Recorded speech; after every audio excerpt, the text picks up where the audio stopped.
చదవండి కీర్తన గ్రంథం 81వ కీర్తన 16వ వచనం చదవండి. అతి శ్రేష్టమైన గోధుమలను అనుగ్రహించి నేను వారిని పోషించదను, కొండ తేనెతో నిన్ను తృప్తిపరచుదును. దేవుని స్తోత్రం కలుగును గాక. అక్కడ ఉన్న మాట ఏంటంటే, ఆ 2 లైన్లలో ఉన్న మాట, నేను నిన్ను తృప్తిపరచుదును. ఆమేన్. ఎలా తృప్తిపరుస్తాడో ఏమో మాకు తెలియదు. తృప్తి అంటే ఒక్కొక్కరికి ఒక్కొక్క కొదవ ఉంటుంది. అన్ని రకాలుగా నా ప్రభు ఎవరికి ఏం కావాలనో ఇచ్చి తృప్తిపరచబోతూ ఉన్నాడు. అక్కడ చూస్తే కొన్ని మాటలు కనిపిస్తాయి మనకి. నేను మిమ్మల్ని పోషిస్తాను, కొండ తేనెతో మిమ్మల్ని తృప్తిపరుస్తాను చెప్పిన దేవుడు ఎలాంటి పరిస్థితుల్లో ఎలా ఉంటే తృప్తిపరుస్తాడో, ఎలా ఉంటే మనల్ని తృప్తిపరిచి పోషిస్తాడో అక్కడ చూస్తే పైన 13వ వచనం చదవండి. 13వ వచనం. అయ్యో అయ్యో అయ్యో అయ్యో నా ప్రజలు నా మాట వినేనా? ఇంతే కదా. నా ప్రజల్ని తృప్తిపరచాలని నేను కోరుకుంటున్నాను. నా ప్రజల్ని తృప్తిపరచాలని నాకు ఆశగా ఉంది. కానీ నా ప్రజలు నా మాట వింటేగా. ఎవరైతే మాట వింటారో వారి తృప్తిపరచబోతూ ఉన్నాడు. ఆమేన్. ఆ కింద ఇంకొక మాట చూస్తే 14 వచనం. అప్పుడు నేను వేగరమే వారి శత్రువులను అనగద్రొక్కుదును, నేను నిన్ను తృప్తిపరుస్తాను అని చెప్పాడు, వాగ్దానం ఇచ్చాడు దేవుడు.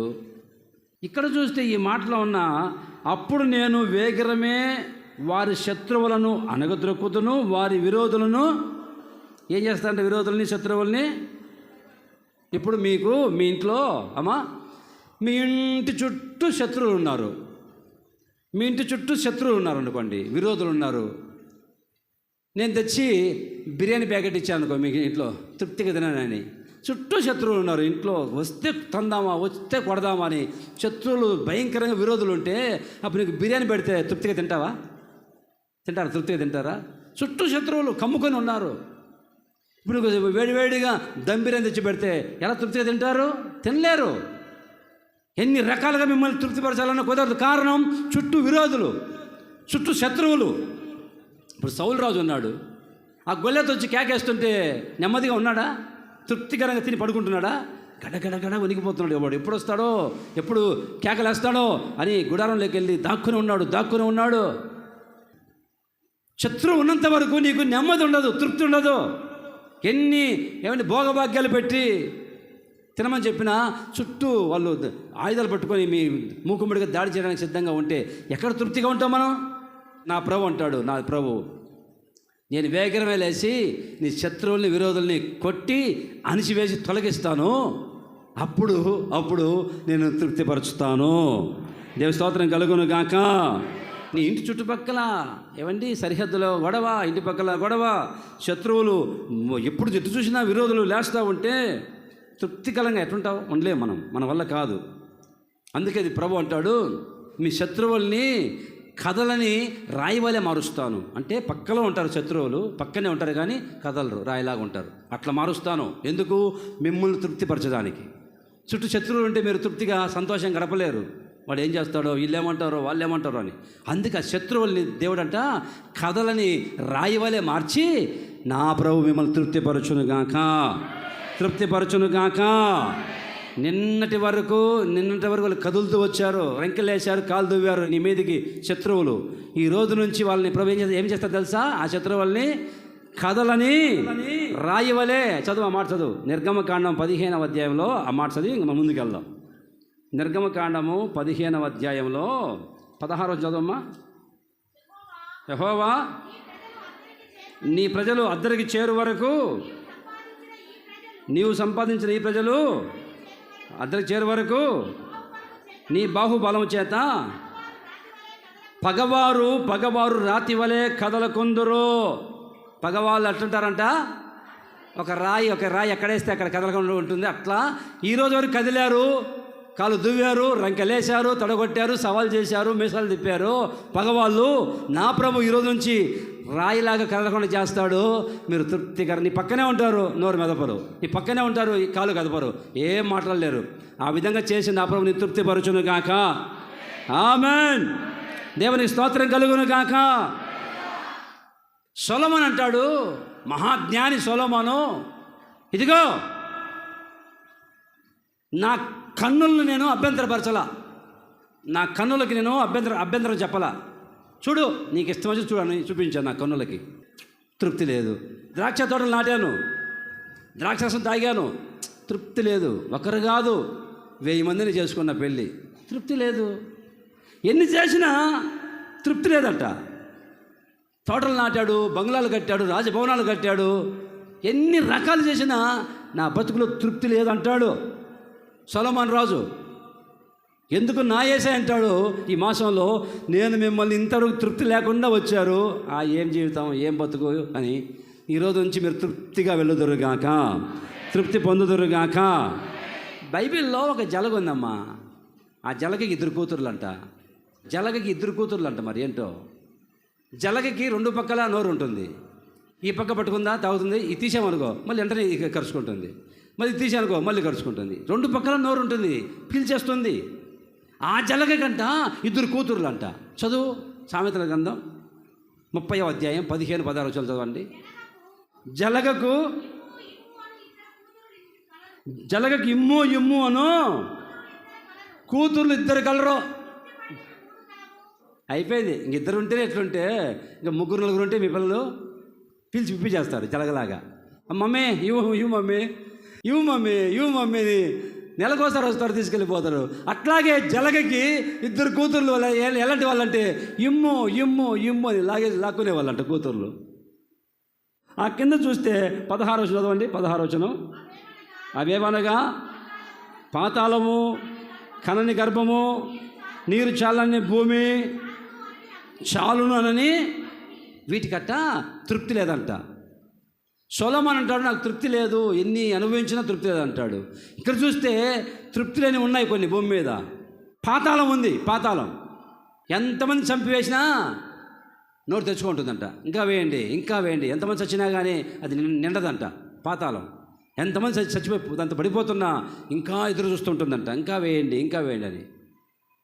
ఈ భూమికి ఎంతన్నా వర్షం పడు, తెల్లారితే చుక్క నీళ్ళు నిలబడవు. మళ్ళీ ఎంత వర్షం పడిన భూమి మీద తెల్లారితే మళ్ళీ చుక్క లేకుండా పిలుచుకుపోతుంది. ఇంకా నాకు కావాలని చాలు అందు, తృప్తి పడదు ఈ భూమి. అగ్ని ఉంది, అగ్ని మండుతూ ఉంది. తీసుకెళ్ళిపోయి నిన్నవి కట్టెలు కాల్చి పూర్తి చేస్తూనే ఉంటుంది. ఇంకా వేయండి, ఎన్ని వేసినా ఇంకా చాలే అందు అగ్ని. ఎందుకంటే ఇవి తృప్తి లేనివి. ఇంతవరకు నీవు తృప్తి లేకుండా వచ్చావు. జలగలాగా తాగుతా ఉన్న రక్తం తృప్తి లేకుండా, ఈ భూమి నీళ్ళు తాగుతున్న తృప్తి లేకుండా, పాతాళం ఎంతమంది చచ్చిపోయి పాతాళంలో పడిపోతున్నా తృప్తి లేకుండా, అగ్నికి ఎన్ని వేసినా కానీ తృప్తి లేకుండా, ఇంకా కాల్చివేస్తున్నట్టుగా తృప్తి లేకుండా జీవించావేమో. నా యేసయ్య ఈ రోజు నుంచి నేను తృప్తిపరచబోతూ ఉన్నాడు, తృప్తిపరచబోతూ ఉన్నాడు. ఆమేన్. బైబిల్లో చూస్తే బాగా ఆలకించండి. యోబు గ్రంథం 38వ అధ్యాయం 26-27 సంవత్సరాలు కదా. జనులు లేని ఎడారిలోను, వర్షం కురిపించుటకును, పాడైపోయిన ఎడారిని తృప్తిపరచుటకును, లేత గడ్డి మొలిపించుటకును, వరద నీటికి కాలువలను. ఇక్కడ చూస్తే జనులు లేని ఎడారిలోను, వర్షం కురిపించుటకును, పాడైన ఎడారిని నేనేం చేస్తాను, పాడైపోయిన ఎడారిని తృప్తిపరుస్తాను అంటున్నాడు దేవుడు. ఎందుకు పనికిరాని పాడైపోయిన ఎడారిని తృప్తిపరుస్తాను అంటున్నాడు దేవుడు. నిశ్చయముగా నా దేవుడు మిమ్మల్ని తృప్తిపరచునుగాక. పాడైపోయి ఎండిపోయి ఎందుకు పనికిరాని ఎడారిని వర్షం కురిపించి నేను మొలకలు ఎత్తిస్తాను, చెట్లు మలిపిస్తాను, గడ్డి మలిపిస్తాను, చిగురింప చేస్తాను. పాడైపోయిన మోడుబారిపోయిన ఎడారిని, ఆ ఎడారినే తృప్తిపరిస్తే నిన్ను తృప్తిపరచలేనా? ఆ అధ్యాయంలో చూస్తే, ఆ అధ్యాయంలో అరిచే పిల్లకాకులకు ఆహారం ఇచ్చి తృప్తిపరుస్తున్నానే, మిమ్మల్ని తృప్తిపరచలేనా? ఇంతవరకు అసంతృప్తిగా, చాలక, కొదువుగా, కొరతగా ఉన్న మీ బ్రతుకుల్లో ఈ మాసంలో నిండుగా అమ్మయ్య ఇంక చాలు ప్రభువా అనేటట్లుగా తృప్తిపరచునుగాక. నమ్మిన వాళ్ళు ఆమె చెబుతారా? సజీవుడమైనా యేసయ్యా, నిన్నాశ్రయించిన నీ వారికి సహాయుడవై తృప్తి పరచితివే. సముద్రమంతా సమృద్ధితో ఆనందించద నీలో అనుదినము కృప పొంది ఆరాధించద నిన్నే ఆనంద ధ్వనులతో. ఆనందించద నీలో అనుదినము కృప పొంది ఆరాధించద నిన్నే ఆనంద ధ్వనులతో. సజీవుడవైనా యేసయ్యా, నిన్నాశ్రయించిన నీ వారికి సహాయుడవై తృప్తి పరచితివే. సముద్రమంతా సమృద్ధితో సజీవుడవైనా యేసయ్యా, నిన్నాశ్రయించిన నీ వారికి సహాయుడవై తృప్తి పరచితివే. సముద్రమంతా సమృద్ధితో. హల్లెలూయా. సముద్రమంత సమృద్ధితో నా ప్రభువు మిమ్ములను తృప్తిపరచునుగాక. తృప్తిపరచునుగాక. ఏమిచ్చి తృప్తిపరుస్తాడో, మనకి ఏమేమి అనుగ్రహిస్తాడో, తృప్తిపరుస్తాడో కొన్ని మాటలు. మొదటి మాట చదువుతూ ఆలకిద్దాం. మొదటి మాట కీర్తన గ్రంథం 145వ కీర్తన 16 చదవండి. నీవు నీ గుప్పిలి విప్పి ప్రతి జీవి కోరికను తృప్తిపరచుచూ ఉన్నావు. దేవుని స్తోత్రం కలుగును గాక. అరణ్యాన్ని తృప్తిపరుస్తున్నాను, అరిచే పిల్ల కాకులను తృప్తిపరుస్తున్నాను. మిమ్మల్ని తృప్తిపరచలేనా? మరి ఏమిస్తావయ్యా మాకు? ఏమిచ్చి తృప్తిపరుస్తావు బాబు అంటే ప్రభు చెప్తున్నాడు, గుప్పిలి ఇప్పుతాడు నా ప్రభు. ఈరోజు నా దేవుడు గుప్పిలి ఇప్పబోతూ ఉన్నాడు. ప్రతి జీవి కోరికను తృప్తిపరుస్తూ ఉన్నాడు. ఈరోజు నీవు ఈ సన్నిధికి ఏ కోరికతో వచ్చావో నీ కోరికను నా ప్రభువు తీర్చి తృప్తిపరచునుగాక. ఆమేన్. నా దేవుడు చెయ్యి చాపి, ఆయన చేతిలో ఎన్నో ఉన్నాయి. ఆయన చేతిలో, ఆయన కుడి చేతిలో నిత్యము సుఖం ఉందంట, ఘనత ప్రభావాలు ఉన్నాయట, ఆయుష్ ఆరోగ్యం ఉంది, అన్నీ ఉన్నాయి ఆయన చేతిలో. ఏమండి? ఐశ్వర్యము ఘనత అన్నీ ఆయన చేతిలో ఉన్నాయి. ఆ గుప్పిలు ఇప్పుడు ఇప్పుతున్నాడు మీ మీద. ఆమేన్. గుప్పిలు ఇప్పితే ఎవరెవరికి ఏం కోరికో ప్రతి జీవి కోరికను, ఒక్కొక్క జీవి ఒక్కొక్క కోరిక కోరుతుంది. మామూలు జీవులా? మనం మామూలు జీవులమా? ఒక్కొక్కరు ఒక్కొక్క కోరిక. ఒక అమ్మాయి వచ్చింది, పాస్టర్ గారు అందరికీ పెళ్ళిళ్ళు అయిపోతున్నాయి, నాకు పెళ్ళి కాలేదు పాస్టర్ గారు. అందరికీ పెళ్ళి, నా తోటి వాళ్ళందరికీ పెళ్ళిళ్ళు అయిపోయాయి పాస్టర్ గారు, నాకు ఇక పెళ్ళి కావట్లేదు, సంబంధాలు రావట్లేదు. పాస్టర్ గారు ఎందుకమ్మా మరి దేవుడు ఎందుకు కార్యం చేయట్లేదు, ఎందుకు ఆలోచన చేస్తున్నాడు? పాస్టర్ గారికి ఎందుకో డౌట్ వచ్చి ప్రార్థన చేస్తూ అడిగాడు, ఏమ్మా ఎవరినైనా ఇష్టపడ్డావా నీవు? ఒక అబ్బాయిని లవ్ చేశాను పాస్టర్ గారు. సరే లవ్ చేశావు, మరి ఆ అబ్బాయి ఏమైనా విగ్రహారాధి కూడా దేవుని నమ్ముకున్నాడా? విగ్రహారాధి కూడా పాస్టర్ గారు. ఈ అమ్మాయి చర్చికి వచ్చే అమ్మాయి విగ్రహారాధి అబ్బాయిని లవ్ చేసిందంట. వాడు తప్పచ్చి తాగుపోతాడంట, తిరిగిపోతాడంట, ఆస్తి బాగుందని చెప్పి వాళ్ళు లవ్ చేసిందంట. ప్రభువా నా కోరిక తీర్చు, నా కోరిక తీర్చు అంటే కోరిక తెలిస్తేగా ఏ కోరిక అడగాలి? ఆయన గుప్పిలు విప్పి ప్రతి జీవి కోరికను తీరుస్తాడు. మరి ఏ కోరిక ఉండాలి నీకు? అన్యుణ్ణి విగ్రహార్థిని ప్రేమించిందంట, వాడి డబ్బు బాగుంది, వాడు తిరిగిపోతూ తాగుపోతూ ఇంకా అన్ని పోతులు కలిస్తే వాడు ఆ పోతు, అది మేకపోతూ దున్నపోతూ అన్నీ కలిస్తేనే ఆ పోతుని లవ్ చేసిందంట ఈ మనిషి. ఇప్పుడు నా కోరిక తీరలేదు. నీ కోరిక పవిత్రంగా ఉంటే కదా, నీ కోరిక పవిత్రంగా పరిశుద్ధంగా ఉంటే కదా దేవుడు తీర్చేది. అడ్డమైన కోరికలు కోరుకొని నాకు తీరలేదు పాస్టర్ గారు, అందరూ తీరుస్తున్నాడు, నాకు తీర్చలేదంటే నీ కోరిక ఏంటి? ప్రతి జీవి కోరికను నా దేవుడు గుప్పులు ఇప్పి తీర్చి తృప్తిపరుచునుగాక. హల్లెలూయా. ఈరోజు నీ కోరిక తీరాలనుకుంటే, నువ్వు తృప్తిగా వెళ్ళాలనుకుంటే ఆయన గుప్పుల వైపు చూడు. ఆయన గుప్పులు ఇప్పుతాడు ఈరోజు. అలా గుప్పులు ఇప్పేంతవరకు ఆయన వైపు చూస్తూ ఉండు, కన్ను అర్పకుండా చూస్తూ ఉండు. నిశ్చయముగా నీకు ఏమి కావాలనో ప్రభు ఆ గుప్పులు ఇప్పి తీర్చును గాక. నీ గుండెల్లో ఉన్న ప్రతి కోరికను నా దేవుడు గుప్పులు ఇప్పి తీర్చును గాక. ఆమేన్. అటు చూడగాకు, ఎవరి వైపు చూడగాకు. నువ్వు తృప్తి పొందాలనుకుంటే ఈ భూలోకంలో ఎవరి వైపు చూడొద్దు. యేసయ్య గుప్పిలి వైపు చూడు. నా దేవుడు గుప్పులు ఇప్పుతానన్నాడు, గుప్పులు ఇప్పి తీరుస్తానన్నాడు. ఒకటే నిరీక్షణ కలిగి చూస్తూ ఉండు. ఈ మాసంలో నీ ప్రతి కోరికను నా ప్రభు తీర్చి తృప్తిపరచునుగాక, తృప్తిపరచునుగాక. మరి ఏం కోరికలు ఉన్నాయో నీకు, ఎలాంటి కోరికలు ఉన్నాయో పరీక్షించుకొని చూడు. ప్రతి జీవి కోరికను తృప్తిపరుస్తానని చెప్పాడు దేవుడు. అట్లాగని చెప్పేసి అడ్డమైన కోరికలు, పనికిమాల కోరికలు కోరుకొని సరేండి, ఆ తర్వాత నష్టపోతావు నువ్వే. ఆ తర్వాత నష్టపోయి నా తలరా తింతేనా, నా బతికింతేనా అని చెప్పి తల బాదుకొని ఏడ్చే వస్తుంది. ఆ అక్క, ఒక సహోదరి, అందరికీ కొడుకులు పుట్టారు, నా కొడుకు పుట్టలేదు. ఇద్దరు కూతుళ్ళు పుట్టారు, నాకు కొడుకు కావాలి, కొడుకు కావాలని ప్రభు ఇవ్వలా. ఎందుకు ఇవ్వలా? ఇవ్వకపోయినా ఉపవాసాలు వండి కన్నీళ్ళు కార్చి అందరి దగ్గరికి వెళ్ళి చీటీలు రాసి, పాస్టర్ గారి దగ్గర చీటీలు రాసి చివరికి గోజాడి పట్టుదల పట్టి నాకు కొడుకు కావాలి ప్రభా, కొడుకు కావాలి ప్రభు అని అడిగితే దేవుడికి కొడుకునిచ్చాడు. కొడుకు పుట్టాడు. ఆ తర్వాత వాడు పెరిగి కొంచెం ఊహ వచ్చి పెరిగి పెద్దవాడైనప్పటి నుంచి తల బాదుకుంటుంది ఆ తల్లి. అయ్యా ఎందుకు అడిగానయ్యా ఈ కొడుకుని, నాయనా ఇట్టటువంటి పుడతానని అనుకోలేదు బాబు. పుట్టి ఈ దరిద్రుడు పుట్టాడు. అయ్యా నాయన, అడిగింది నువ్వేగా, కోరుకుంది నువ్వేగా. దేవుడు ఇవ్వకపోయినా బలవంతం చేసి దేవుని దగ్గర పొందుకుంది. ఇప్పుడు చూస్తే వాడు భయంకరంగా మారిపోయాడు. చిన్న వయసులోనే దొంగతనాలు చేయడం మొదలుపెట్టాడు. చిన్న వయసులోనే రోజు ఒక తగాదా ఇంటికి తీసుకొస్తాడు. పోయి వాళ్ళని కొట్టేస్తాడు, వాళ్ళ ఇంటి మీదకి వస్తారు. వాళ్ళ ఇంట్లో పోయి ఏదో గెలుకుతాడు, వాళ్ళు వస్తారు. రోజు గొడవే కుటుంబంలో. ఎందుకు ఇచ్చారా బాబు? నువ్వేగా అడిగింది, కొడుకు కావాలి. ఏమో పెద్ద కొడుకు వచ్చి పెడతాడు అన్నట్టుగా. ఏం చేశాడు కొడుకు నీకు? కూతురు సరిపోరు, ఇద్దరు కూతుర్లు. ఏం కోరికలు కోరాలి నీవు? విచిత్రమైన కోరికలు కోరుతుంటారు కొంతమంది. విన్నారండి? ఒకటి ప్రభుని అడిగాడంట.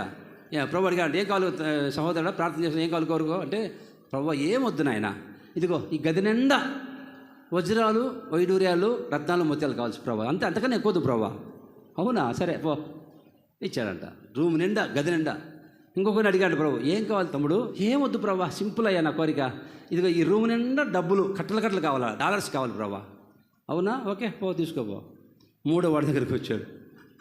వాడు ప్రార్థన చేస్తాడు, ఏం కావాలి తమ్ముడు, నీకేం కోరిక అంటే, ఏమొద్దు ప్రభా, వాడు కోరుకున్నాడు కదా ఆ 2 రూముల తాళాలు నా చేతికి ఇచ్చే ప్రభు అన్నాడు. చిత్రమైన కోరికలు ఒక్కొక్కడు కోరుకుంటా ఉంటే ఆ కోరిక అదుపు ఉండదు. ప్రతి జీవి కోరికను నా దేవుడు గుప్పిలి తీర్చునుగాక.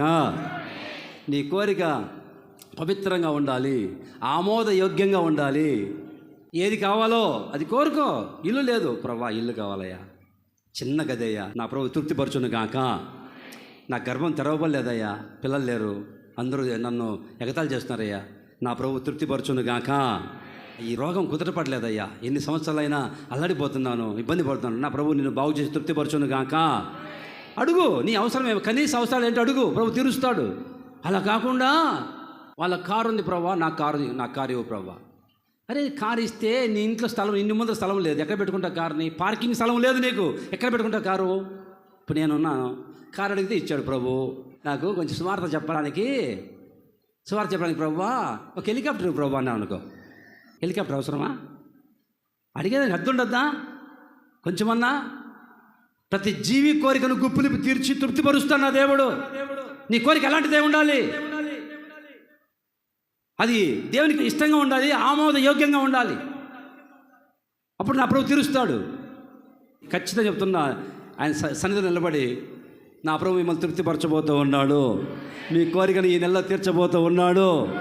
రాబోయే మాసంలో మీరందరూ సాక్ష్యాలు చెప్పబోతూ ఉన్నారు. ఆమేన్. వాగ్దానం నెరవేర్చాడు దేవుడు, నన్ను తృప్తిపరిచాడు అని సాక్ష్యం చెప్పుదురు గాక. అంతే, తిరుగులేదు. ఏం తృప్తిపరుస్తాడు? ఒకటి, ప్రతి జీవి కోరిక ఆయన గుప్పులు తీర్చి తృప్తిపరుస్తాడు. మొదటగా దేవుని స్తోత్రం కలుగును గాక. రెండో మాట చదవండి. రెండో మాట మనకి ఏమిచ్చి తృప్తిపరుస్తాడు చూడండి. అదే కీర్తనల గ్రంథం 90వ కీర్తన 14 చదవండి అమ్మా. ఉదయమున నీ కృపతో మమ్మల్ని తృప్తిపరచము, అప్పుడు మేము మా దినములన్నీ ఉత్సహించి సంతోషిస్తాము. దేవుని స్తోత్రం కలుగును గాక.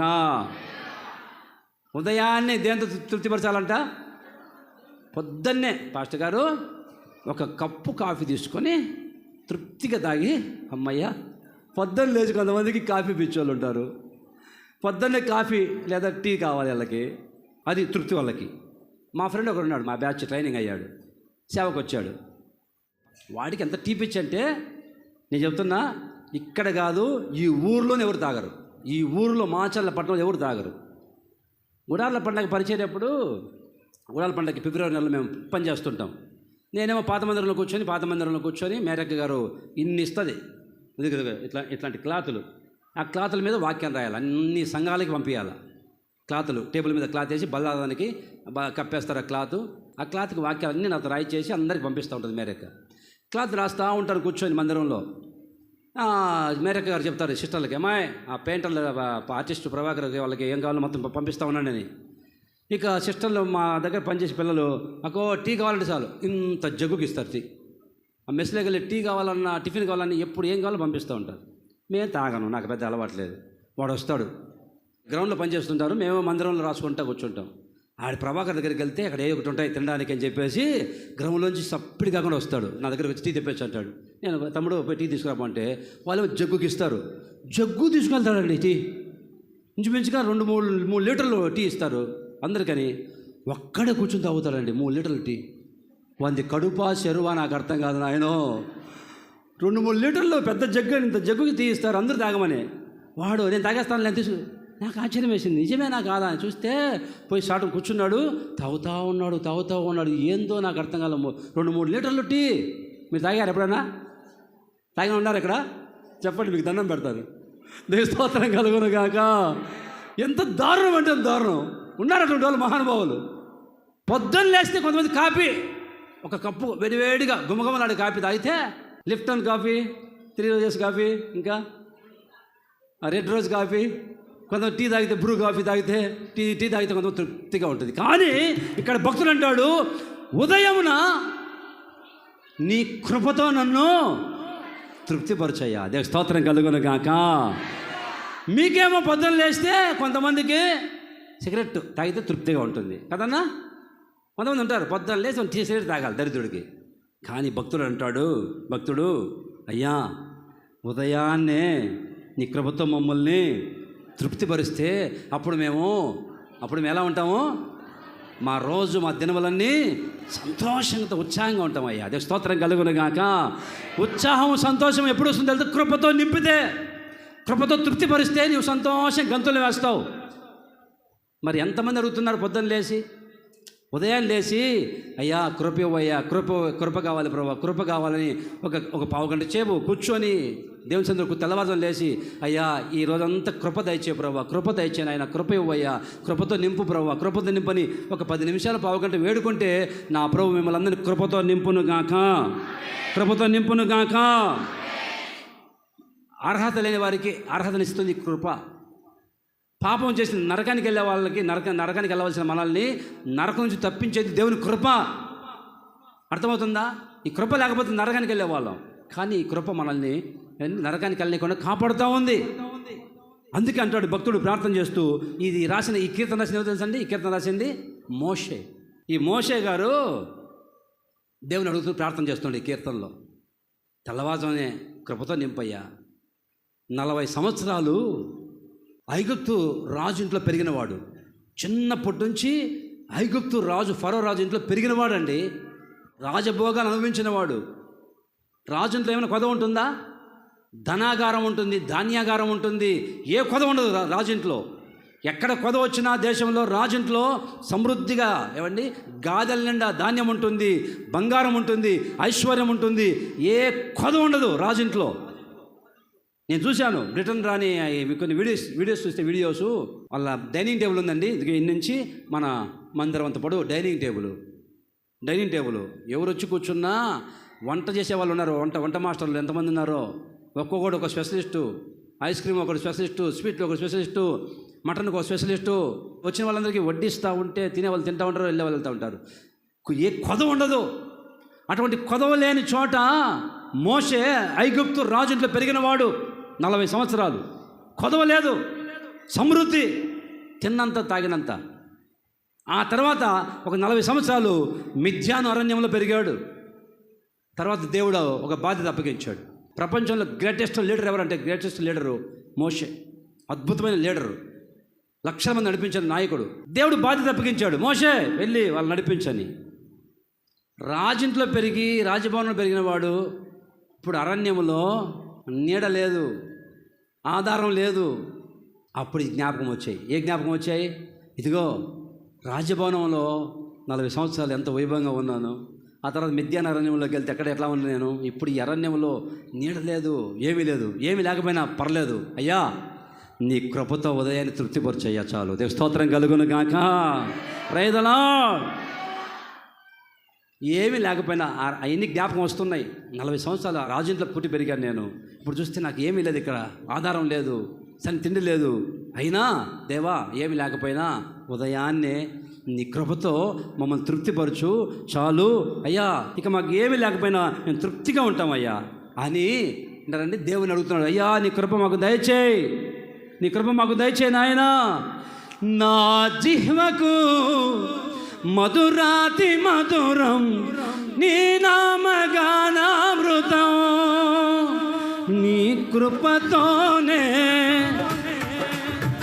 అనుక్షణం తృప్తి పొందెదను, నీ కృపతోనే అనుక్షణం తృప్తి పొందెదను.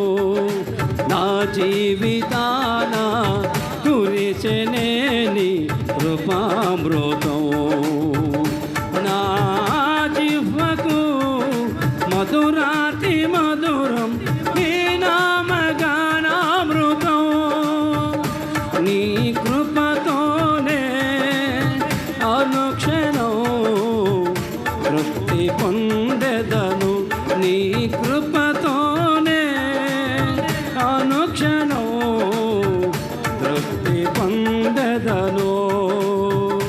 నీ దయ నుండి దూరము కాగా ప్రేమతో పిలచి పలుకరించితివే, నీ దయ నుండి దూరము కాగా ప్రేమతో పిలచి ఉంచితివే. కృపయే నాకు ప్రాకారము గల ఆశ్రయపురమాయను, నీ కృప వీడి క్షణమైన నేనెలా మనగలను. కృపయేనా ఆత్మీయ అక్కరలు సమృద్ధిగా తీర్చెను, నీ మహదైశ్వర్యము ఎన్నటికీ తరగనిది. కృపయేనా అడుగులు స్థిరపరచి కొండపై నిలిపెను, నీ ఔన్నత్యమును తలంచుచు స్తుతించెదను. ఆమేన్.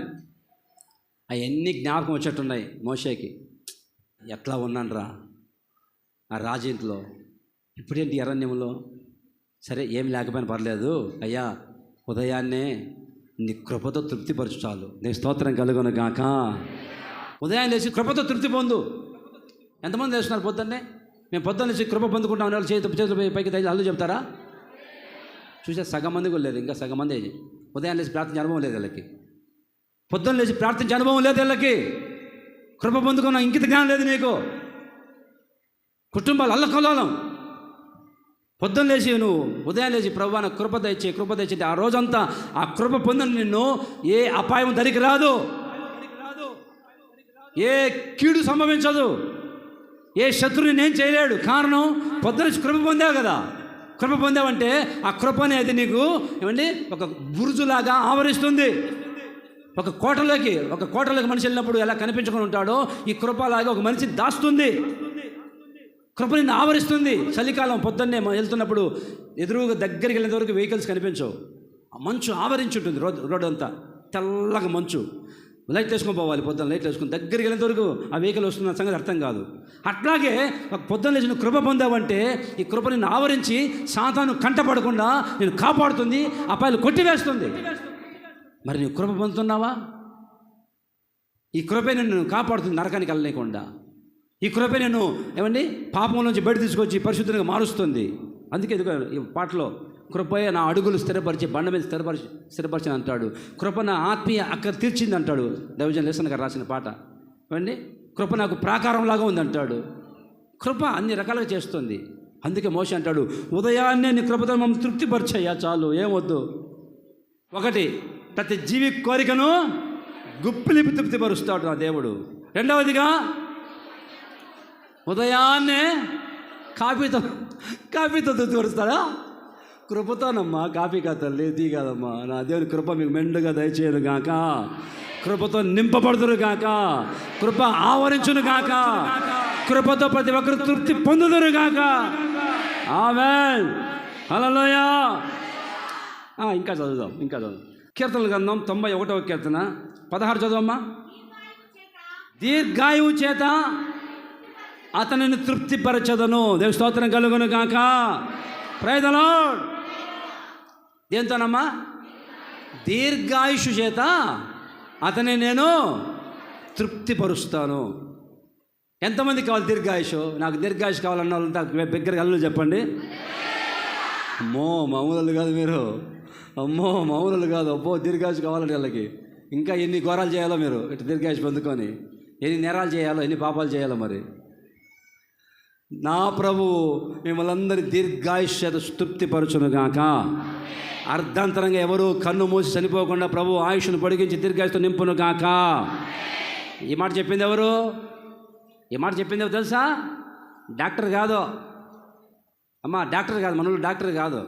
ఈ మాట చెప్పింది సృష్టికర్త దేవుడు.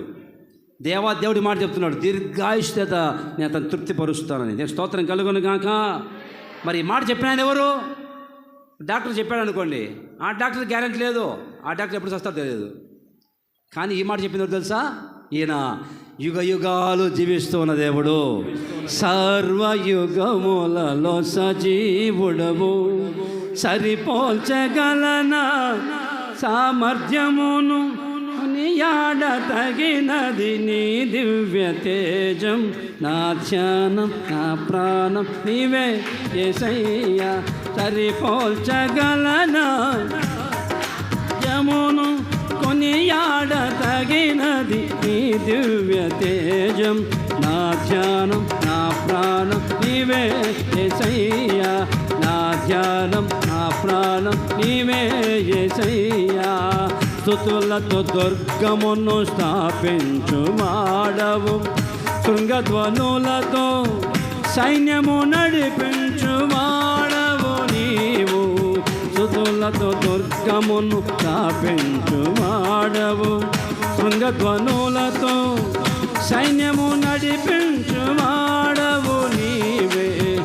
నీయందు ధైర్యమును పొందుకొనేదను, మరణము గెలిచిన బహుధీరుడా. నీయందు ధైర్యమును పొందుకొనేదను, మరణము గెలిచిన బహుధీరుడా. సర్వయుగములను సజీవుడవు, సరిపోల్చగలనా వాక్యమును కొనియాడ తగినది దివ్య తేజం. నా ధ్యానం నీవే యేసయ్యా. ఈ మాట చెప్పిన తెలుసా? దీర్ఘాయుష్తో నింపుతాను, తృప్తిపరుస్తానని. యుగ యుగాలు జీవిస్తున్న దేవుడు, మృత్యుంజయుడు. కరువరసంలో చనిపోయి రక్తం కాల్చి ప్రాణం పెట్టి సమాధి చేపట్టి తిరిగి మృత్యుంజయుడు లేచిన దేవుడు, మరణం లేనివాడు, నిత్యము జీవిస్తున్న దేవుడు. ఆయన చెప్తున్నాడు ఈ మాట. డాక్టర్ చెప్తే ఆ చెప్పినాడు చస్తాడు, కానీ ఇప్పుడు చనిపోయే దేవుడు కాదు. చనిపోయి తిరిగి లేచి మరణాన్ని జయించి మృత్యుంజయుడిగా తిరిగి లేచిన దేవుడు, యుగ యుగాలు సజీవుడిగా జీవించే దేవుడు చెప్తున్నాడు, మీకు నేను ఏమిస్తే దేంతో తృప్తిపరుస్తాను? దీర్ఘాయుష్తో తృప్తిపరుస్తాను. హల్లెలూయా. దీర్ఘాయుష్ అంటే 1000 సంవత్సరాలు బతకమని కాదు. నీకెంత ఆయుష్ ప్రభు నియమించాడో అర్ధాంతరం చనిపోకుండా కొంతమంది బతుకుతారండి. చనిపోయేంత వరకు రోగాలు రోగాలు రోగాలు, మంచాన పడిపోయి, అది ఒక బతికేనా?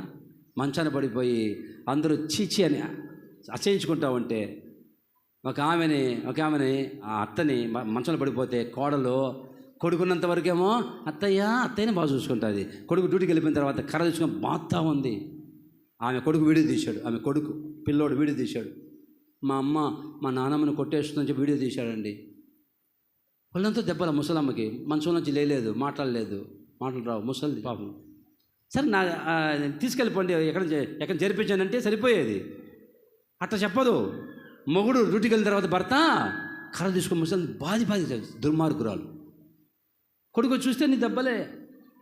ఏంటి మా అమ్మకి దెబ్బలు? ఏమైనా కింద పడిపోయిందా? పాపం కింద పడిపోయి ఏమన్నా దెబ్బలు వెళ్ళాయా? వాళ్ళ కొడుకు చూపించాడు వీడియో. గుండెలు బాదుకొని నడుస్తున్నాడు కొడుకు.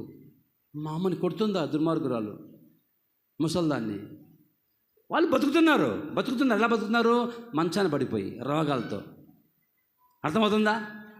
ఒక కొడుకు వాళ్ళ నాన్ని ఆ పాస్టర్ గారు ఇంటికి వెళ్తే విజిటింగ్కి, పెద్ద ఇల్లు బ్రహ్మాండంగా పెద్ద డూప్లెక్స్లు కట్టుకున్నాడు. ఆ ఇంటి ముందరే గేదెల పాక ఉంది, ఒక సైడ్ పాక ఉంది. ఆ పాకలో నుంచి ఒక వాయిస్ వినిపిస్తుంది, స్వరం అని. ఏంది వాయిస్ వినిపిస్తుంది? పోయి అలా చూస్తే పాస్టర్ గారు ఒక ముసలు ఆయన మంచంలో పడుకున్నాడు ఆ గేదెల పాకలో. ముసలోడు ఆడ గేదెల పాకలో 10 నిమిషాలు ఉండలేము, అటువంటి దాంతో మంచం వేసి అక్కడ పడుకున్నాడు. గేదెలు ఒక పక్క గేదెలు, ఒక పక్క ముసలాయన.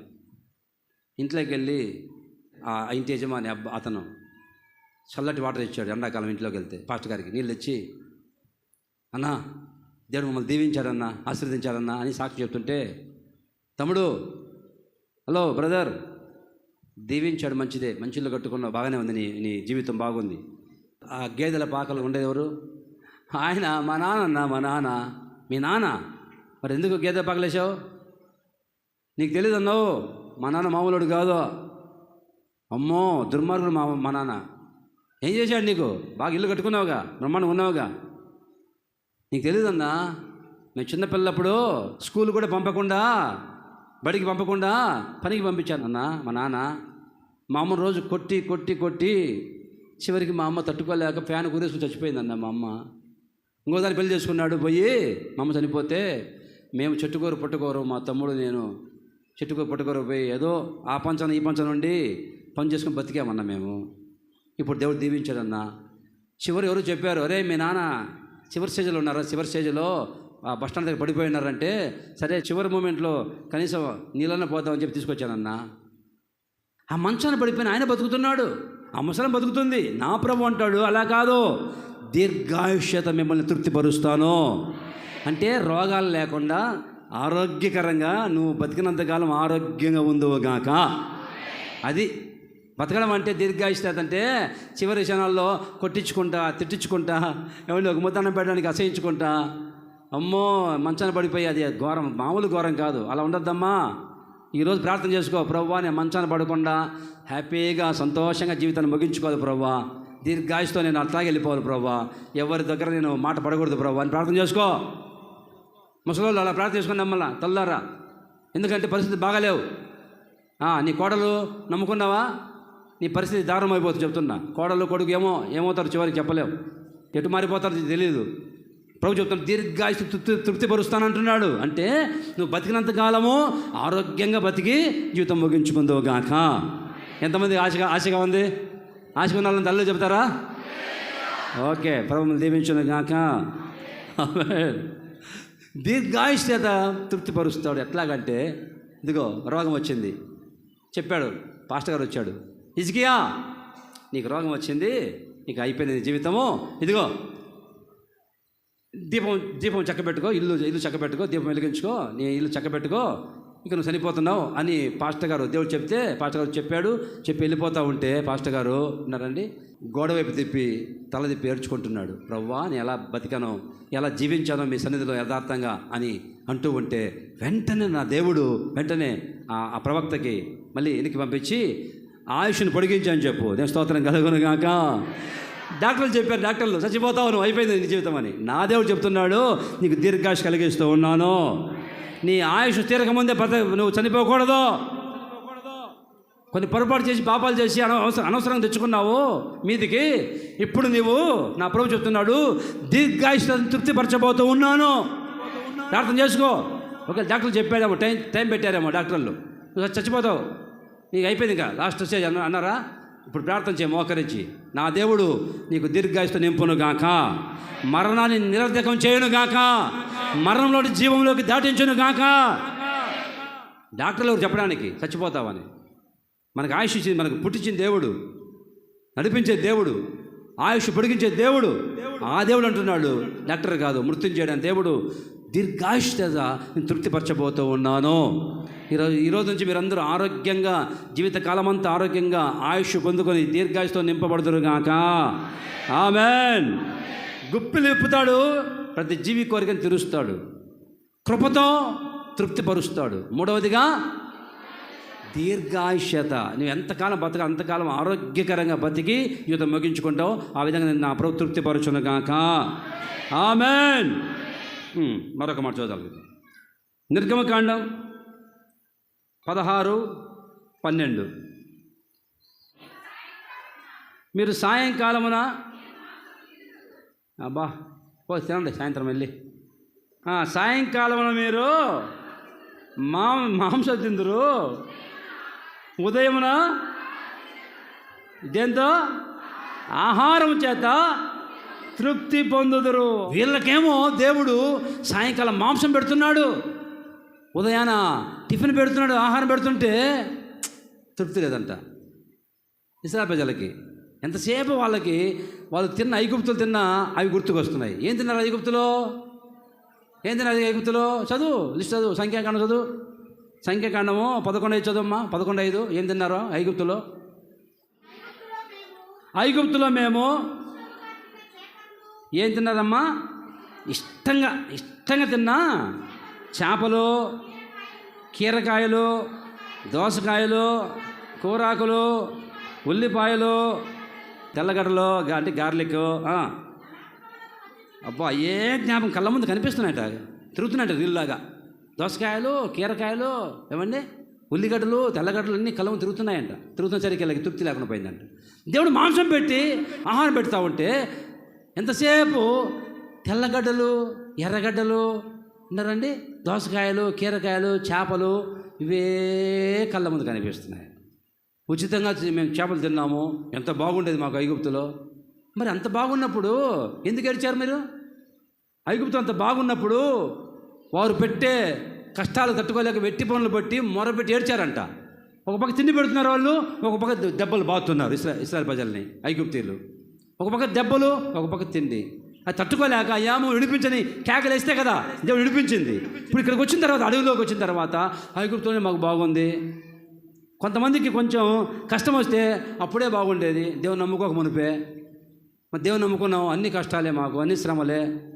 దేవుని నమ్ముకోక మునుకు బాగుండేది, సినిమాకి వెళ్ళే వాళ్ళం అంతా తిరిగి. ఇప్పుడు ఏమి లేకుండా అన్నీ మానేసుకున్నాం, అయినా కానీ దేవుడికి న్యాయం లేదు. ఇష్టాల ప్రజలు అదే అంటున్నారు. అరే సాయంకాలం పూరేడు మాంసం పెడుతూ పొద్దున్నే మన్నా కురిపించి ఆకాశం నుంచి అంటే మన్నా కురిపించి తింటూ ఉంటే తృప్తి లేదంటే వాళ్ళకి. దోసకాయలు కావాలంట, కీరకాయలు కావాలంట, చేపలు కావాలంట, దమ్ బిర్యానీ కావాలంట.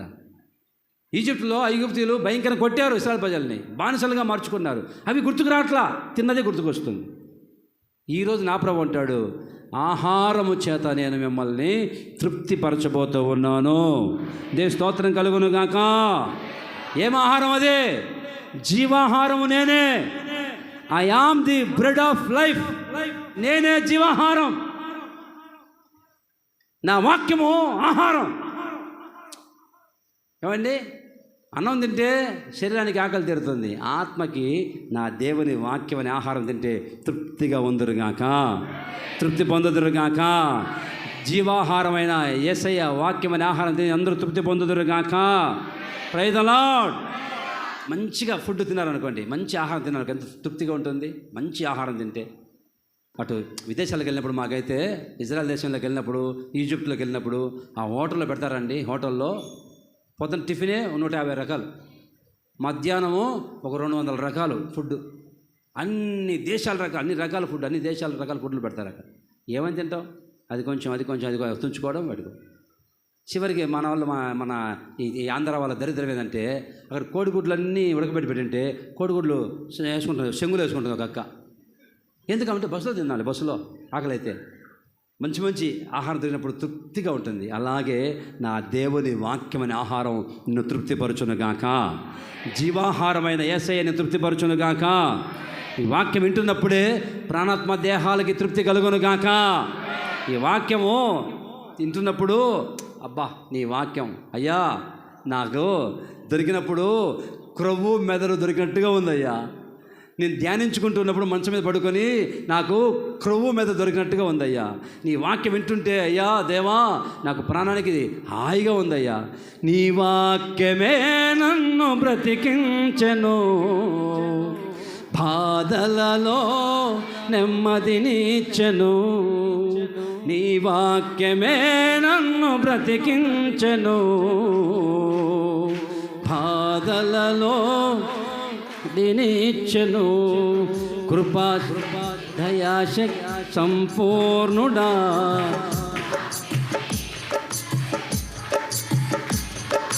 కృపాశక్తి దయాశక్తి సంపూర్ణుడా, వాక్యమై నీ వాక్యమే నన్ను బ్రతికించెను, బాధలలో నెమ్మదినిచ్చెను. నీ వాక్యమే నన్ను బ్రతికించెను, బాధలలో. హల్లెలూయా. ఆయన వాక్యము బాధల నెమ్మదినిస్తుంది, ప్రాణానికి తృప్తినిస్తుందండి. అందుకే చెప్తున్నాను, ఇంతవరకు కనుక మీకు అలవాటు లేకపోతే బైబిల్ చదవడం, రేపటి నుంచి బైబిల్ చదవడం ప్రారంభించండి. పొద్దున్న లేచి ఎంత ఓపిక ఉంటే అంత, 1 అధ్యాయమా 2 అధ్యాయాలా, నీకు ఎంత ఓపిక ఉంటుంది వాక్యం చదవండి. అది జీవాహారం.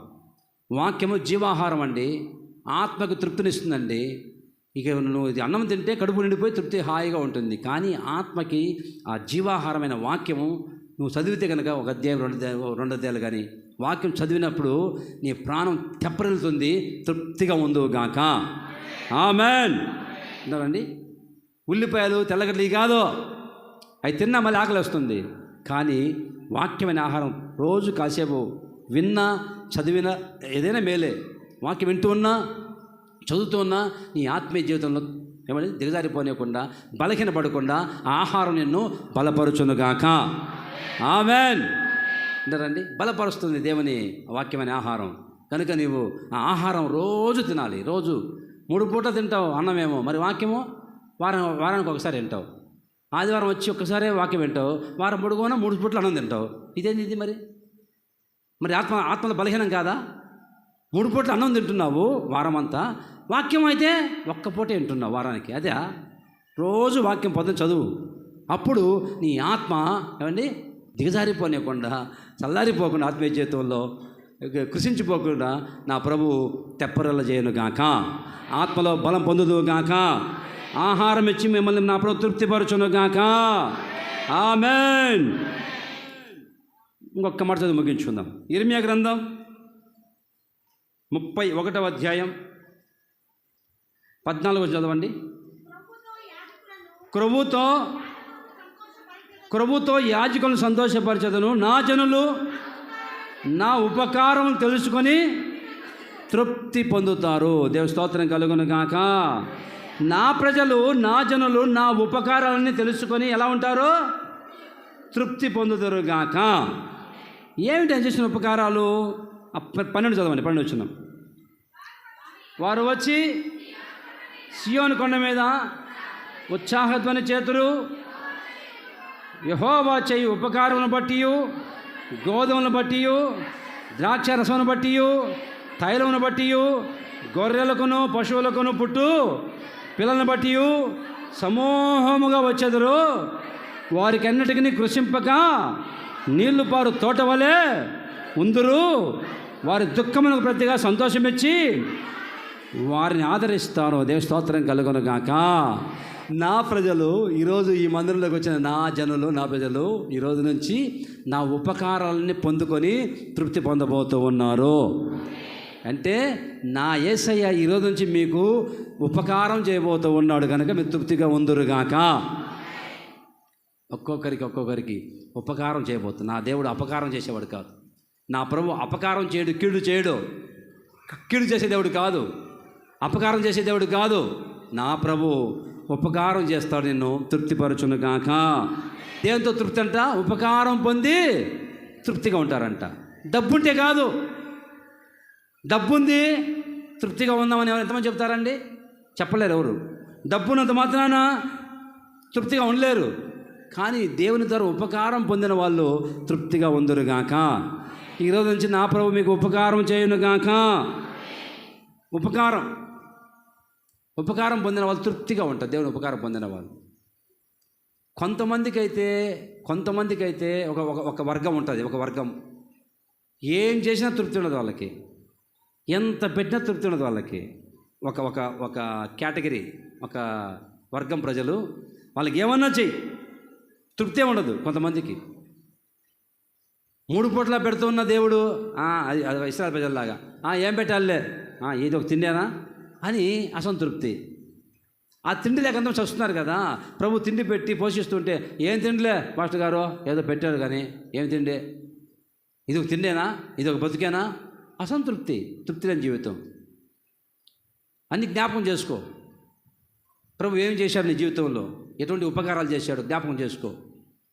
అన్నీ మర్చిపోయి, ఒకప్పుడు నీకు సైకిల్ ఉండేది, సైకిలు, ఇప్పుడు బైక్ ఇచ్చాడు, కారు ఇచ్చాడు, తృప్తి ఉండదా? చిన్న పూరి గుడిసి ఉండేది అప్పుడు నీకు, ఇప్పుడు ఒక డాబా ఇచ్చాడు దేవుడు, తృప్తి ఉండదా నీకు? మైనమ్మా అసంతృప్తి. సరైన బట్టలు లేవు, ఒకప్పుడు బట్టలు లేవు, ఇప్పుడు బీరువాని నిండా పేర్చుకున్నావు, తృప్తి లేదా నీకు? అమ్మా ఇంకా సరిపోదా? చాలదు, అది కదా జలగలాగా ఇమ్ము ఇమ్ము ఇమ్ము ఇమ్ము. కొంతమందికి ఎన్ని ఇచ్చినా దేవుడు తృప్తి ఉండదు. ఉన్నదంతా తృప్తి పొందాము, ప్రశాంత్ ప్రభు స్తోత్రం అయ్యా ఇచ్చామని అనుకోకుండా ఏమిచ్చాలి పాస్టర్ గారు, ఏముందిరా, లక్షలు ఉన్నాయి డబ్బులు, లక్షలు సరిపోవంట, కోట్లు కావాలంట, కోట్లు కావాలంట. తీసుకెళ్తావు కోట్లు? ఎక్కడ తృప్తి? మనిషికి తృప్తి ఎక్కడ ఉంది? ఉన్నదంతా తృప్తిగా ఉండే జీవితం లేదు కొంతమందికి. అక్కడ చూస్తే యేసు ప్రభు వాక్యం బోధిస్తూ అందరూ వచ్చారండి, ప్రజలంతా వచ్చారు, వాక్యం వింటున్నారు. ప్రభు చెప్పాడు, అందరికి భోజనం పెట్టండి, శిష్యులారా భోజనం పెట్టండి. లేవు ప్రభు మన దగ్గర. చిన్న పిల్లలు లేచాడు. పిల్లలకి ఏమండి, మీ దగ్గర పిల్లల్ని కొనిపెట్టి కురికురి ప్యాకెట్ కొనిపెట్టి తీసుకోండి, ఇస్తాడేమో వాడు. లాగేసుకుంటాడు. పిల్లలు కనుక వాళ్ళ దగ్గర వస్తువులు లాక్కుంటే ఏడుస్తారు. అందరికి భోజనం పెట్టండి శిష్యులారంటే బోధకుడా లేదు, బోధకుడా. ఒక పిల్లలు లేచి, అయ్యా ఏసయ్యా ఇదిగో నా దగ్గర రొట్టెలు చేపలు ఉన్నాయి. పిల్లలు ఇస్తారా అండి ఎవరైనా? పిల్లలు నువ్వు ఇచ్చిన తర్వాత బిస్కెట్ ప్యాకెట్ ఒకటి ఎవరంటే నేనేమని అంటాడు. మామూలు కాదు పిల్లలు. పిల్లలు లేచి ఫాస్ట్, అయ్యా యేసుప్రభా ఇదిగో నా దగ్గర చేపలు రొట్టెలు ఉన్నాయి. అందరికీ ఇరిసి తుంచి పంచి పెడతా ఉంటే తృప్తిగా తిన్నారంట. ఇంకా మిగిలిపోయిందండి. స్తోత్రం కలుగును గాక. అండి, తృప్తిగా తిన్నారు, మిగిలిపోయింది. నా ప్రభు అంటాడు, నా ఉపకారాల చేత మీరు నా ఉపకారం చేత తృప్తి పొందుతారు. వచ్చే జీతం సరిపోదు మనిషికి. జీతం సరిపోక ఇక లంచాలు తీసుకో మొదలుపెట్టాడు. లంచాలు జాగ్రత్త చెప్తున్నా, తృప్తిగా ఉండు ఉన్నదాంతో. జీతం సరిపోక లంచాలు. కొంతమంది అక్కోళ్ళు వచ్చిన డబ్బుల్ని ఇలా పెడితే ఏం లాభం, వడ్డీ వ్యాపారం చేద్దాం అని వడ్డీ వ్యాపారం చేసి తృప్తి లేని జీవితం. వాడు ఎగ్గొట్టి వెళ్ళిపోతే తంతాలు పడి 5 రూపాయలు 10 రూపాయలు వడ్డీ, 100కి 5 రూపాయలు 10 రూపాయలు వడ్డీ. ఎందుకంత అనవసరం నీకు? ఉన్నదంత తృప్తిగా ఉండు. నా ఉపకారాలు తెలుసుకొని నా ప్రజలు ఎలా ఉంటారంటే తృప్తిగా ఉంటుంది. స్తోత్రం కలుగును గాక. నా ప్రభువు ఆయన ఉపకారాల చేత తృప్తిపరచును గాక. పౌలు గారు అంటాడు, దేవసేవుడు పౌలు గారు అంటాడు, ఫిలిప్పీ పత్రిక 4:11 చదువుతాం. నాకు కొదువ కలిగినందున నేను ఇలాగ చెప్పట్లేదు, నేను ఏ స్థితిలో ఉన్నాను ఆ స్థితిలోనే నేను ఎలా ఉన్నాను, సంతృప్తి కలిగి. దేవునికి స్తోత్రం కలుగును గాక. ఏ స్థితిలో ఉన్నా ఆ స్థితిలో నేను సంతృప్తి కలిగి ఉండడం నేర్చుకున్నాను. అందుకే దైవసేవకులు పాట రాసింది, దీనస్థితి యందునా సంపన్న స్థితి యందునా నడచినను ఎగిరినను సంతృప్తి కలిగి యుందునే. దీనస్థితి యందునా సంపన్న స్థితి యందునా నడచినను ఎగిరినను సంతృప్తి కలిగి యుందునే. నిత్యము ఆరాధనకు ఆధారమా స్తోత్ర బలులో నీకే అర్పించద యేసయ్యా. నిత్యము ఆరాధనకు ఆధారమా స్తోత్ర బలులో నీకే అర్పించద యేసయ్యా. రాజా జగమెరిగిన నా యేసు రాజా, రాగాలలో అనురాగాలు కురిపించిన మన బంధము అనుబంధము మన బంధము అనుబంధము విడదీయగలరా మరి ఏదైనాను విడదీయగలరా ఎవరైనాను మరి ఏదైనాను.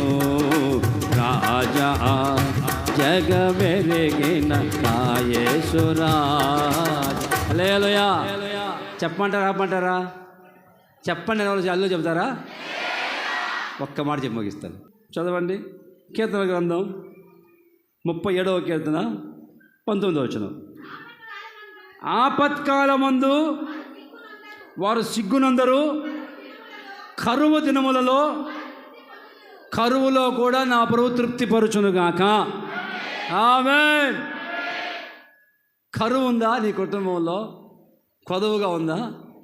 ఏ కరువుతో ఉన్నావో నా ప్రభువు తృప్తిపరచబోతూ ఉన్నాడు. నేను నిన్ను తృప్తిపరుస్తానని చెప్పిన దేవుడు ఇన్ని విషయాలలో మిమ్మల్ని అందరినీ తృప్తిపరచబోతూ ఉన్నాడు. గుప్పులెప్పుతాడు, ప్రతి జీవి కోరిక తీర్చి తృప్తిపరుస్తాడు. ఉదయాన్నే కృపతో తృప్తిపరుస్తాడు, దీర్ఘాయుష్య తృప్తిపరుస్తాడు. ఆహారం సమృద్ధిగా ఆహారం ఇచ్చి తృప్తిపరుస్తాడు. ఉపకారాలు చూపించి తృప్తిపరుస్తాడు. చివరిగా కరువులో నేను తృప్తిపరచబోతూ ఉన్నాడు. ఏ కరువో? చాలా కుటుంబాల్లో కరువు ఉంది, చాలా కుటుంబాల్లో సమృద్ధి లేదు, మిగిలిపోనంతగా ఆశీర్వాదం లేదు.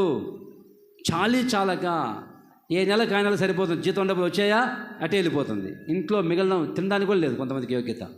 వచ్చిన డబ్బులు కొంతమందికి ఏమండి అప్పులలో, కొంతమంది లోన్లు, కొంతమంది వెళ్ళిపోతున్నాయి తప్ప తిందాము, కడుపు నిండా తిందాము, ఏదైనా కొంచెం వండుకొని తిందామంటే లేదు.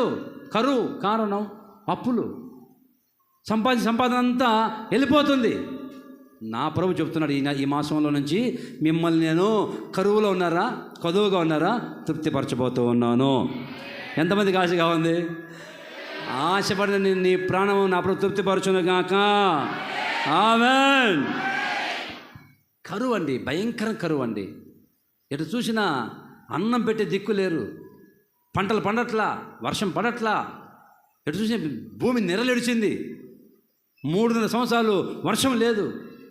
దేశమంతా కల్లోలంగా ఉంది. ఆహారం కోసం అలమటిస్తుంది జనం. ఎటు చూసినా ఏమండి భయంకర పరిస్థితి.